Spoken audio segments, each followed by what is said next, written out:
میاں نواز شریف صاحب نے ایک بڑی اہم تقریر کی ہے. جنگلہ بس کہنے والے جنگلہ بس بنا کے اربوں روپے کھا کر غائب ہو گئے. مشرف صاحب کو جی انہوں نے معاف کر دیا. پاکستانی کرکٹ اس دن سے تباہ ہونا شروع ہوئی جس دن سے نیا پاکستان بنا. خان صاحب کے ذہن میں وہ فارمولا ہے نا کہ وہ جب میں ایک دفعہ سوچ لوں تو پھر میں اپنی آپ کی بھی نہیں سنتا. پاکستان تحریک انصاف کا سوات میں جناب پاور شو. پاکستان تحریک انصاف اور جمعیت علماء اسلام کے مابین جو ہیں وہ معاملات طے پا گئے ہیں. پاکستان تحریک انصاف کے رکن صوبائی اسمبلی کا چالان کرنے کے اوپر 2 ٹریفک پولیس اہلکاروں کو جو ہے وہ معطل کر دیا گیا ہے. قاسم سوری جو ہیں انگلینڈ پہنچ چکے ہیں.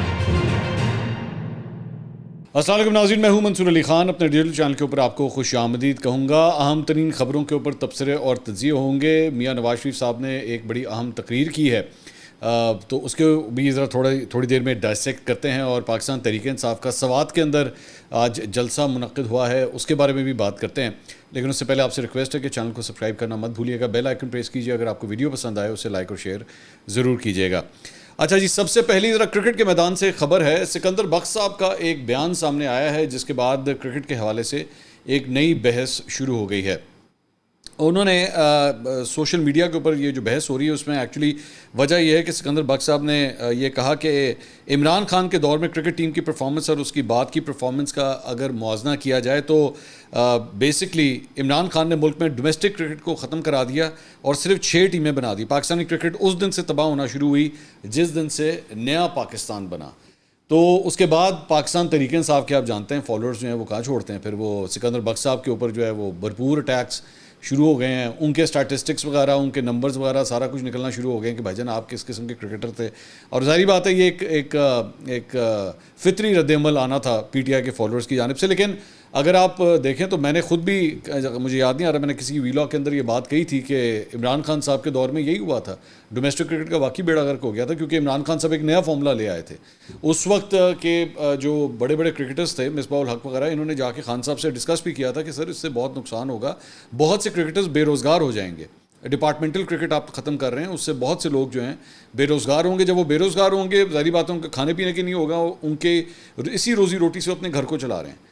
اگر آپ نہیں کریں گے تو اس سے بہت نقصان ہوگا. لیکن خان صاحب نے کہا کہ نہیں، میں نے بس جو سوچ لیا. اور آپ کو پتہ ہے وہ خان صاحب کے ذہن میں وہ فارمولا ہے نا کہ وہ جب میں ایک دفعہ سوچ لوں تو پھر میں اپنے آپ کی بھی نہیں سنتا. تو وہ خان صاحب کا بھی جو ہے نا وہ یہی والا فارمولا ہے. پھر انہوں نے اپنے آپ کی نہیں سنی اور پھر اس کی وجہ سے کافی حد تک جو ہے ہمیں نقصان بھی ہوا ہے. اس کے علاوہ ARY نیوز نے جناب خبر رپورٹ کی ہے. انہوں نے کہا کہ سعودی عرب میں دنیا بھر سے عازمین حج کی آمد کا سلسلہ جاری ہے. سعودی وزیر حج و عمرہ توفیق الربیہ نے عازمین کو خبردار کرتے ہوئے کہا ہے کہ دوران حج سیاسی نعرے لگانے کی اجازت نہیں ہوگی. حج عبادت کے لیے ہے نہ کہ سیاسی نعروں کے لیے، لہٰذا حج کے دوران کسی کو سیاسی نعرے لگانے کی اجازت نہیں دی جا سکتی. حج عبادت کی ایک شکل ہے. سعودی حکومت کی ہر ممکن یہی کوشش ہوتی ہے کہ حج عاجزی، سکون اور روحانیت کا اعلیٰ ترین مظہر ہو. ہم امن کو یقینی بنانے کے خواہاں ہیں تاکہ ہر کوئی آسانی کے ساتھ اپنے مناسک جو ہے وہ ادا کر سکے. اچھا، اب اس کے اندر ظاہری بات ہے this has not come out only for Pakistan Tehreek Insaf یا فار پاکستان تحریک انصاف. یہ پوری دنیا سے حاجی جو ہیں وہاں پہ آتے ہیں حج کرنے کے لیے اور وہاں پہ اور جگہوں سے بھی جو ہے وہ احتجاج وغیرہ ہوتے ہیں. یہ نہیں کہ صرف پاکستان سے، لیکن زیادہ ٹرینڈ پاکستان والی سائڈ سے اگر آپ بات کریں تو وہ پاکستان تحریک انصاف کا ہے. لوگ وہاں پہ مطلب پی ٹی آئی کے جھنڈے نکال کے، عمران خان کی تصویریں نکال کے تصویریں بھی کھنچاتے ہیں، ویڈیوز بھی بناتے ہیں. آپ کو یاد ہوگا کہ سعودی عرب کے اندر ہی مریم اورنگزیب کے ساتھ بھی وہ ایک واقعہ پیش آیا تھا. شاہ زین بگٹی بھی ساتھ تھے. تو کافی اگلی سینز جو ہیں وہاں پہ ہوئے تھے. تو اس کے بعد سے ویسے ہی سعودی حکومت جو ہے وہ کم از کم پاکستان کے حوالے سے تو کافی زیادہ الرٹ ہو گئی ہے کہ بھائی یہاں سے کم از کم اس قسم کی ایکٹیویٹیز جو ہے وہ نہیں ہونی چاہیے. اور فرینکلی اسپیکنگ واقعی نہیں ہونی چاہیے. سیاست کو مذہب سے جو ہے وہ الگ رکھنا چاہیے. آپ اپنے ملک میں جا کے 100 دفعہ احتجاج کریں، یہ آپ کا رائٹ ہے. لیکن اس موقع کے اوپر جب آپ کی تمام تر کانسنٹریشن، تمام تر آپ کا دھیان جو ہے وہ صرف ایک نقطے کے اوپر ہونا چاہیے، وہاں سے وہ ڈیویٹ نہیں ہونا چاہیے. میری نظر میں ایسے ہی ہے.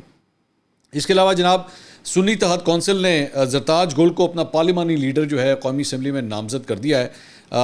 سیکرٹری جنرل عمر ایوب نے جو ہے وہ اس کا باقاعدہ اعلان کیا ہے. انہوں نے کہا ہے کہ زرتاج گل پارلیمانی لیڈر ہوں گی جبکہ زین قریشی قومی اسمبلی میں ڈپٹی پارلیمانی لیڈر ہوں گے. عمر ایوب نے کہا کہ جی احمد چٹھا بھی قومی اسمبلی میں ڈپٹی پارلیمانی لیڈر ہوں گے. 2 ڈپٹی پارلیمانی لیڈر ہیں اور 1 پارلیمانی لیڈر زرتاج گل ہیں. اچھا، زرتاج گل جو ہیں وہ as a choice Pakistan Tehreek Insaf کی میرے خیال میں ایک اچھی چوائس ہے. ایک تو ظاہری بات ہے کہ ایک خاتون کو یہ موقع دینا کہ وہ ایک پارلیمانی لیڈر کا عہدہ جو ہے وہ سنبھالیں، دس از اے گڈ اسٹیپ. خواتین جو ہیں وہ کوئی بھی ان کا عہدہ ہو، اس سے پہلے جو ہے وہ چاہے اسپیکر قومی اسمبلی کا عہدہ ہو، پرائم منسٹر کا عہدہ ہو، اس پہ بھی جو ہے وہ خواتین رہ چکی ہیں.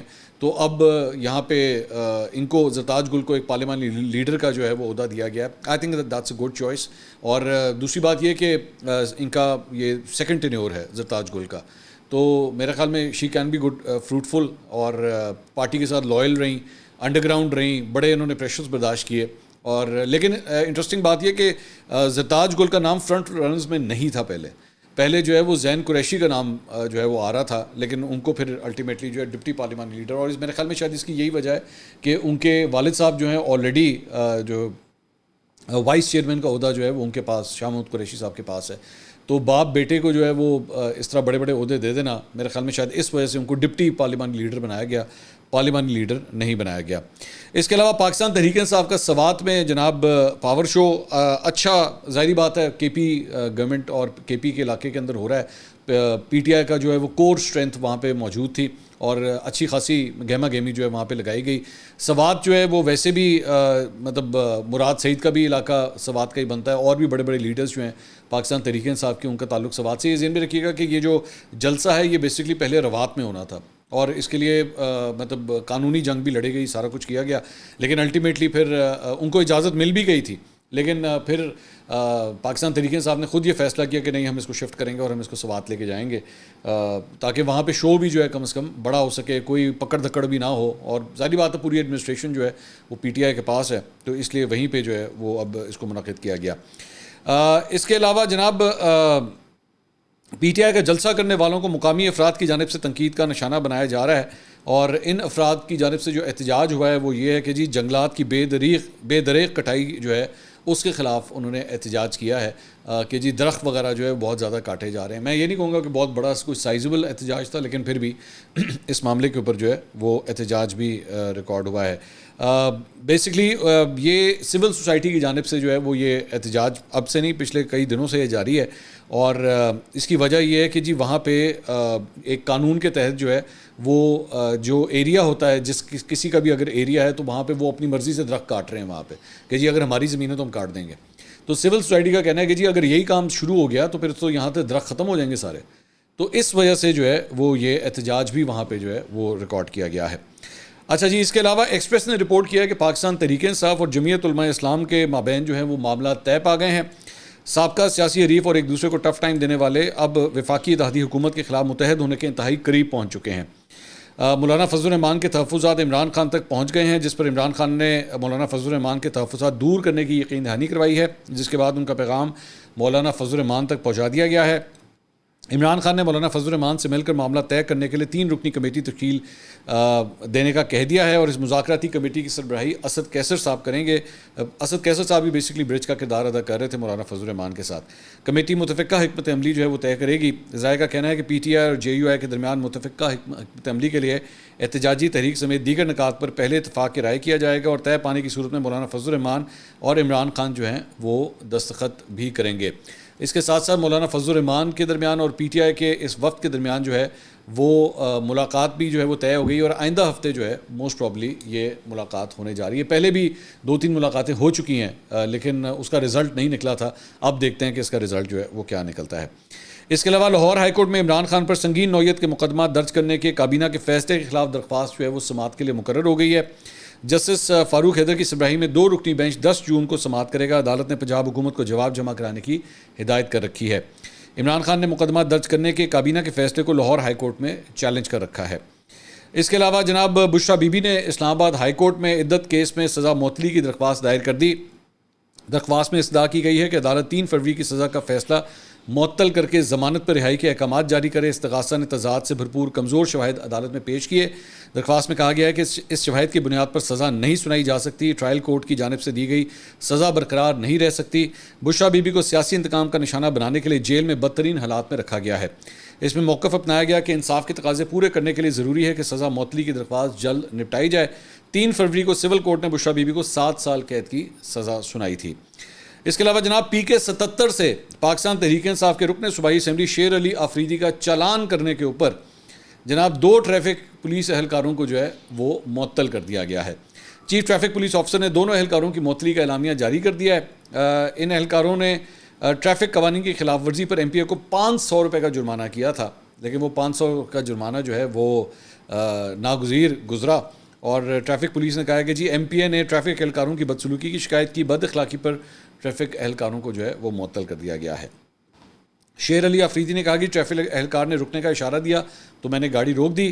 میرے بھائی نے ٹریفک اہلکاروں کو بتایا کہ یہ ایم پی اے ہیں. بات شروع ہوتی ٹریفک اہلکار نے مجھے نامناسب الفاظ کہے اور میرے ساتھ شدید بدسلوکی کی. تو اس کے اوپر جو ہے وہ نوک جھوک. اب میرا یہاں پہ ایک بیسک سوال ہے، بھائی آپ یہ ایم پی اے ہیں، یہ اس کی بتانے کا کیا تعلق ہے اس بات کے ساتھ؟ مطلب why do you have to یہ جو انٹروڈیوس کرنے والا یہ جو کلچر ہے نا کہ میں فلاں ہوں یا تو مجھے نہیں جانتا، آپ کو کیا ضرورت ہے؟ آپ کو کیا ضرورت ہے کہ آپ اس کو بتا رہے ہیں کہ میں ایم پی اے ہوں یا میں ایم این اے ہوں یا میں سینیٹر ہوں یا میں ڈاکٹر ہوں، میں انجینئر ہوں، میں ٹیچر ہوں، میں جو بھی ہوں. آپ کے پروفیشن کا یا آپ کے ڈیزگنیشن کا ٹریفک رولز وائلیشنز کے ساتھ کیا تعلق ہے؟ مجھے صرف اتنا بتا دیجیے. تو مطلب ابھی تک جو ڈیٹیل ہے یہ خود یہ فرما رہے ہیں کہ جی ہم نے انٹروڈیوس کرے اپنے آپ کو کہ میں ایم پی ہوں. یار ایم پی اے تو ایم پی اے کو ویسے میں اگر میرے بس میں ہوں نا تو ٹریفک کے جو وائلیشنز ہوتے ہیں نا یا جس کو جرمانے ہوتے ہیں، M N As, M P اور سینیٹرز کو 3 گنا زیادہ ہونے چاہیے.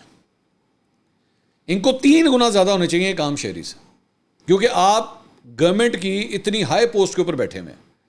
اور اگر آپ لوگ ٹریفک رولز کی خلاف ورزی کریں گے تو عام آدمی کے لیے آپ کیا مثال بن رہے ہیں؟ اور اوپر سے سونے پہ سہاگا یہ کوئی عام شہری کے ساتھ بدتمیزی کرنے کے اوپر 2 اہلکاروں کو معطل تو کروا کے دکھائے، نہیں ہو سکتا یہاں پہ. خیر، اس کے علاوہ جناب سابق ڈپٹی اسپیکر قاسم سوری کی الیکشن ٹریبیونل کے فیصلے کے خلاف اپیل کے معاملے پر سپریم کورٹ نے گزشتہ روز کی سماعت کا تحریری حکم نامہ جاری کر دیا ہے. قاسم سوری صاحب نہیں آ رہے جناب، کورٹ میں نہیں آ رہے. اس میں کہا گیا ہے کہ سابق ڈپٹی اسپیکر متعدد بار طلبی کے باوجود جان بوجھ کر پیش نہیں ہو رہے اور ان کے بھائی نے عدالتی نوٹس وصول کرنے سے انکار کیا ہے. اور سابق ڈپٹی اسپیکر اور رکن پارلیمنٹ کی جانب سے ایسا رویہ افسوسناک ہے. سپریم کورٹ نے کہا کہ قاسم سوری کی طلبی کا اشتہار کوئٹہ میں 2 اخبارات جنگ اور ڈان میں دیا جائے اور ان کے گھر نوٹس چسپاں کیا جائے. اور الیکشن ٹریبیونل کے فیصلے کے خلاف اپیل پر آئندہ سماعت 9 جولائی کو ہوگی.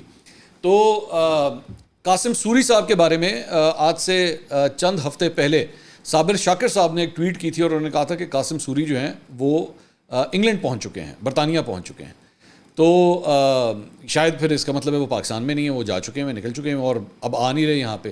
بیسکلی قاسم سوری صاحب کے اوپر جو ہے وہ 2018 کا جو الیکشن تھا نا، اس کے الیکشن کے ریزلٹس کے حوالے سے جو انگوٹھے لگائے گئے تھے اس کی بڑی کنٹروورسی تھی. اور سٹے کے اوپر جو ہے وہ قاسم سوری صاحب اپنا پورا ٹینیور نکال گئے اور ابھی تک اس کا فیصلہ جو ہے وہ کورٹ میں پڑھنے کا سوری صاحب جو ہیں وہ پیش ہی نہیں ہو رہے. وہ پیش ہوں تو پھر یہ کہانی آگے چلے. اچھا جی، اس کے علاوہ ہتک عزت قانون جو پنجاب حکومت نے جناب کل اسے قانون بنا دیا تھا، اس بل کو کل رات کو بڑی مطلب باریک کارروائی ہوئی تھی، تو اسے اب لاہور ہائی کورٹ میں چیلنج کر دیا گیا ہے. صحافی جعفر احمد یار اور راجہ ریاض نے ماہر قانون ندیم سرور کے ذریعے جو ہے وہ یہ درخواست دائر کی ہے. اس میں حکومت پنجاب، وزیر اعلیٰ اور گورنر پنجاب کو بذریعہ پرنسپل سیکرٹری فریق بنایا گیا ہے اور اس میں کہا گیا ہے کہ ہتک عزت قانون آئین اور قانون کے منافی ہے. ہتک عزت آرڈیننس اور ہتک عزت ایکٹ کی موجودگی میں نیا قانون نہیں بن سکتا. ہتک عزت قانون میں صحافیوں سے مشاورت نہیں کی گئی. آج قائم مقام گورنر پنجاب ملک احمد خان نے ہتک عزت کا بل جو ہے وہ منظور کیا تھا رات کو اور اس کے بعد جو ہے اب اسے چیلنج کیا گیا ہے.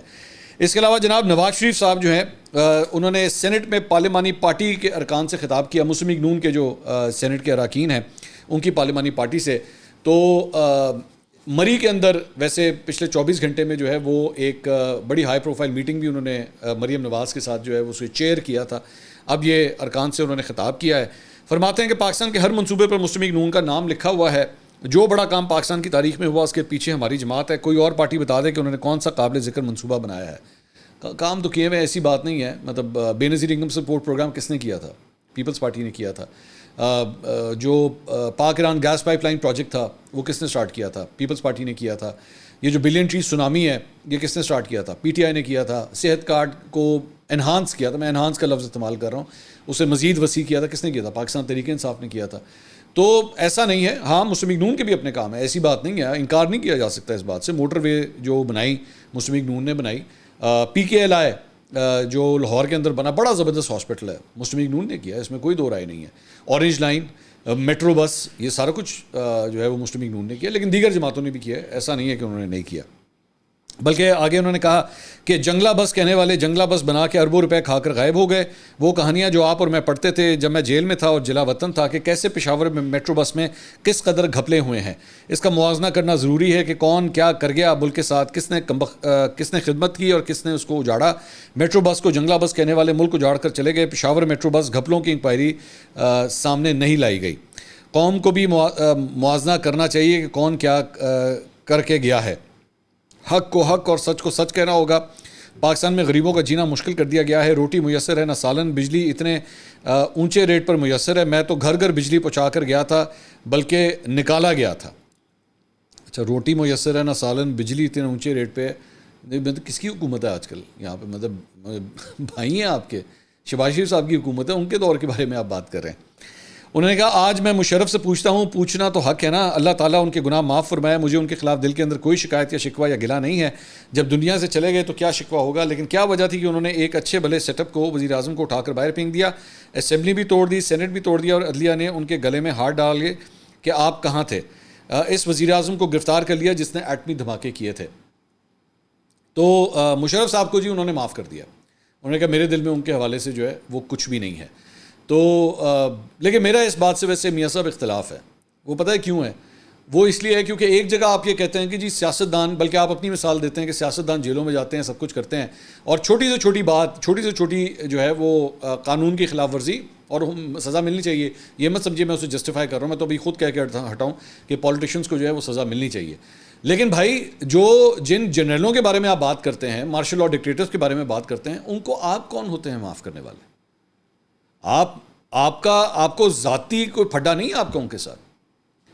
بات یہ ہے کہ اگر انہوں نے آئین اور قانون توڑا ہے, آج اگر یہ ملک کے دیگر سیاستدان بشمول آپ کے, آپ کی بیٹی کے, آپ کے بھائی کے, آپ کے پارٹی کی دیگر رہنماؤں کے, عمران خان کے, اس کی پارٹی کے دیگر لوگوں نے اگر کچھ بھی برداشت کیا یا مقدمے سہے تو بیسکلی وہ آئین اور قانون کی خلاف ورزی کے حوالے سے سہے نا, کہ جی قانون توڑا گیا ہے.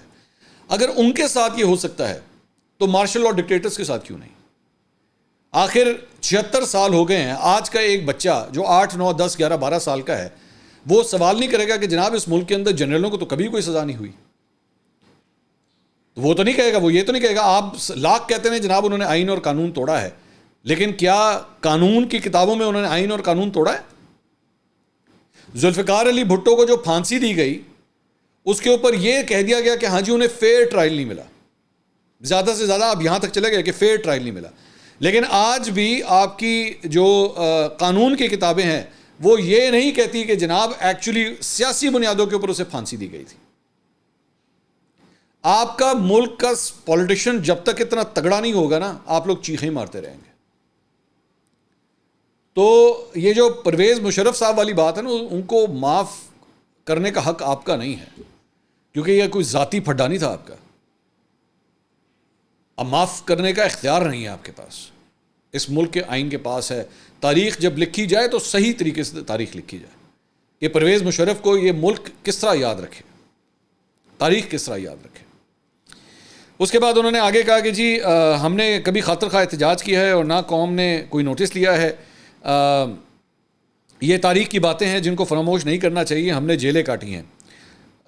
یہ آپ صحیح کہہ رہے ہیں, واقعی کوئی احتجاج کبھی بھی بڑا کوئی احتجاج نہیں ہوا. یہی میں بات کہہ رہا تھا ابھی آپ سے. اور وہ اس لیے نہیں ہوا کیونکہ آپ ہر دفعہ درگزر کر دیتے ہیں چیز کو, آپ چھوڑ دیتے ہیں اور پھر وہی سائیکل میں چلے جاتے ہیں. اسٹیبلشمنٹ کی انگلی پکڑتے پکڑتے پکڑتے پکڑتے آج آپ کو کتنے سال ہو چکے ہیں؟ 1980 سے 83 84 سے کہانی شروع ہوئی ہے, آج 2024 آ گئی ہے. مطلب 40 سال ہو چکے ہیں اس بات کو تقریباً, لیکن 40 سال سے فارمولا وہی ہے آج تک. تو پھر لوگ کیوں احتجاج کریں گے؟ انہوں نے کہا شاہد خاقان عباسی نے بڑی جرت اور بہادری کے ساتھ جیلیں کاٹی. ان کی پیٹھ کے پیچھے بات کر رہا ہوں, لیکن انہوں نے بہت بہادری اور جرت کے ساتھ جیلیں کاٹی ہمارے ساتھ, اور جو سچ بات ہے وہ کہنی چاہیے. اچھا, شاہد خاقان عباسی صاحب کے بارے میں میاں صاحب جو ہیں لیٹلی کافی لب کشائی کرنا شروع ہو گئے ہیں, لیکن شاہد صاحب نے پارٹی بھی اناؤنس کر دی اپنی. میں ویسی بات کر رہا ہوں, ان ریلیٹڈ ہوگا, لیکن انہوں نے پارٹی اپنی اناؤنس کر دی ہے. انہوں نے کہا کبھی کبھی میں حساب لگانے کی کوشش کرتا ہوں لیکن گن نہیں سکا کہ میں اقتدار میں زیادہ سال رہا ہوں یا جیلوں میں زیادہ رہا ہوں. آپ اور یا آپ کی پارٹی ویسے اقتدار میں زیادہ سال رہی ہے. ایسا نہیں ہے, زیادہ ٹائم آپ لوگوں نے اقتدار ہی گزارا ہے, چاہے وہ پنجاب کا ہو یا پاکستان کا ہو. انہوں نے کہا میں آئی ایم ایف کے سہارے ڈھونڈنے والا بندہ نہیں ہوں. ہم نے آئی ایم ایف کو خداحافظ کہا یہ لے کر آئے تھے. دوبارہ IMF کیوں آیا؟ ان کی شرطوں سے غریب کیوں متاثر نہیں ہوں گے؟ ایسی پالیسی بننی چاہیے کہ بجلی گیس سستی آئے. ان دو چیزوں پر فوکس ہونا چاہیے. آپ کی بجلی بھی مہنگی ہوگی, آپ کی گیس بھی مہنگی ہوگی, اور جس وقت آپ IMF سے کو خداحافظ کرنے کی بات کر رہے ہیں, آپ کی حکومت اس وقت IMF کے ساتھ مذاکرات کر رہی ہے. رائٹ ناؤ آپ کی حکومت جو ہے IMF کے ساتھ مذاکرات کر رہی ہے 6 سے 8 ارب ڈالر کا لون لینے کے لیے. رائٹ ناؤ انہوں نے کہا کہ شہباز شریف بہت محنت خلوص نیت سے کام کر رہے ہیں. مہنگائی کم اور اسٹاک مارکیٹ بے مثال طور پر اوپر جا رہی ہے. مریم نواز کو بھی شاباش. آٹے اور گندم کی قیمت نہ بڑھنے میں ان کا بھی کردار ہے. مریم نے مہنگائی کم کرنے میں اہم کردار ادا کیا. یہ ثبوت ہے کہ اللہ آپ کا ہاتھ پکڑ رہا ہے. خلوص نیت سے کام کریں گے تو اللہ محنت رائے گا نہیں جانے دے گا. اس طرح کرتی چلی جائیں اور شہباز شریف بھی محنت کرتے رہیں تو ملک بحرانوں سے نکل جائے گا. میں ووٹ مانگنے نہیں گیا تھا کہ اسمبلی میں اعتماد کا ووٹ دو. میں خود چل کر کے گیا تھا کہ آؤ مل کر کام کریں. میں نے محترمہ کے ساتھ میثاق جمہوریت کیا تھا. آپ کا رویہ روٹھے ہوئے بندے کی طرح ہے. میں کینہ, عداوت یا انتقام کی نیت رکھنے والا نہیں ہوں. انہوں نے دھرنے میں کہا کہ وزیر اعظم نواز شریف تمہیں کھینچ کر لاؤں گا. کہا گیا نواز شریف کو جیل میں ڈال کر AC نکال دوں گا. آج تم جیل میں ہو. میں نے تو نہیں کہا کہ کمرے سے AC اتارو, ایک کے بجائے 2 AC لگاؤ. میرا دھیان تو کبھی اس طرف نہیں گیا. میاں صاحب ان کے کمرے میں AC ہے ہی نہیں. 1 یا 2 آپ کیا اتاریں گے؟ اور کولر ہے گا وہی لائیو, پھر یہی ہو سکتا ہے. تو یا تو آپ کو بتایا نہیں گیا کہ ان کے کمرے میں, ابھی تو آئی ہیں تصویریں سامنے آئی ہیں, کولر ہی لگا ہوا ہے ادھر وہاں پہ. لیکن میرے خیال میں مطلب اگر آپ نے اتنا ہی اپنا اختیار استعمال کرنا ہے نا, تو دا بگر تھنگ وڈ ہیو بین کہ اگر آپ کے کمرے میں AC لگا ہوا تھا نا, تو آج خان صاحب کے کمرے میں بھی AC ہونا چاہیے. جو فیسلٹیز آپ کو اویلیبل تھیں وہ فیسلٹیز خان صاحب کو بھی ملنی چاہیے. بیلنس کرنے کا تقاضا تو پھر یہی ہے. اگلی ویڈیو میں آپ سے دوبارہ ملاقات ہوگی. اللہ حافظ.